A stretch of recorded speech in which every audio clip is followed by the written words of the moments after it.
This lovely little ditty, recorded in the first days of 1970, predates the songs recorded for The Man Who Sold the World, but content-wise it belongs to the albums that came after. Written for Angie to celebrate their marriage, it was the follow-up single to Space Oddity, and the first Bowie record to deal with the concept of stardom.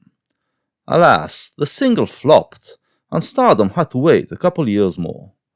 Bad for Bowie, perhaps, but excellent for us as his interpreters, because it kept him a while longer in the capacity of a sheer songwriter, someone who describes a certain phenomenon from the outside, and not a performer who lives out his songs. In his years of fame, Bowie would often sing about stardom and its trappings, and do it based on his own experiences. This record, on the other hand, provides us with a glimpse of his thoughts on stardom before he became a star. What we can see is that Bowie is taking his idea of stardom from the movies, from Hollywood. Movie stars, unlike stars of the theatre, are not distinguished by their acting abilities alone, but by a certain quality that we usually call glamour. It is the ability to project yourself through the camera in a way that transfixes the eyes of the viewers, and makes them feel that there is something unique behind this image, something larger than life. In the golden age of Hollywood, from the 1920s to the early 1960s, the stars were the heart of the movie industry, and the pride of each big studio was its star stable.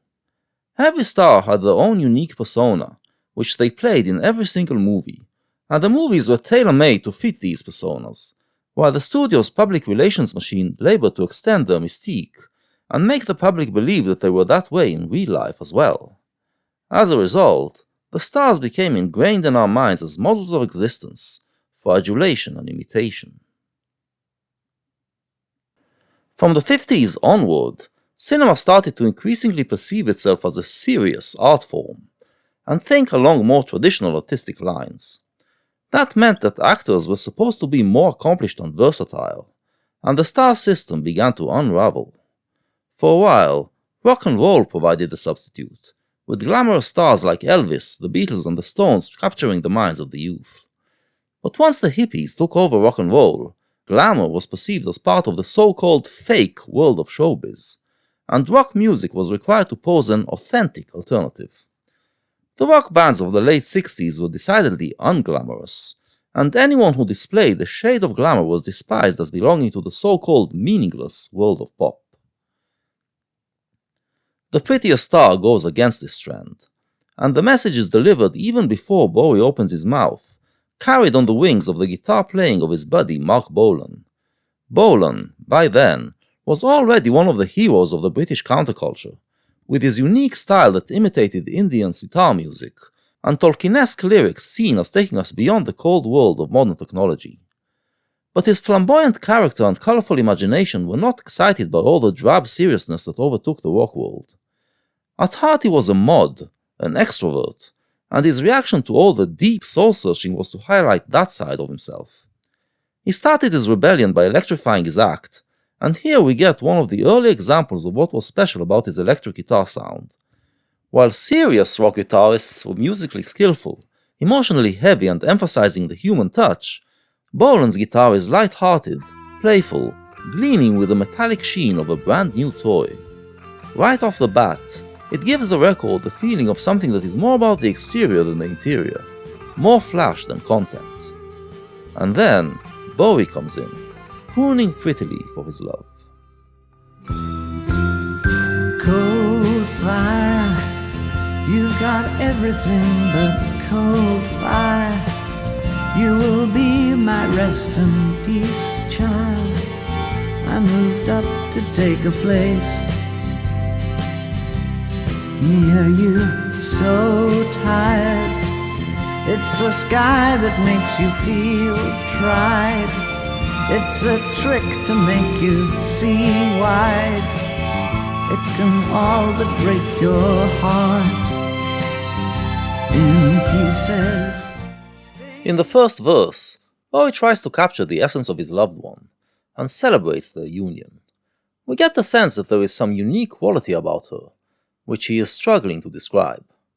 Those are the natural feelings of a lover, but in the next verse, he specifically ties a special quality to the movie stars. Staying back in your memory are the movies in the dark.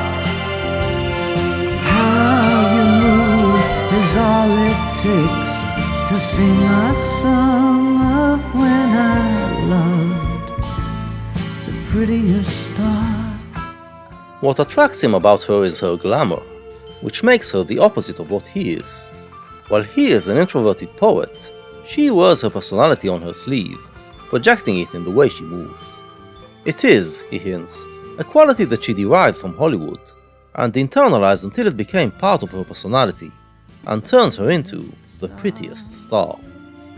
One day, though it might as well be someday, you will rise up high and take us all away, all because of what you are, the prettiest star. This, I believe, is the first instance in which we encounter Bowie's messianic tendencies, which would feature so prominently in his songs from 70 to 72.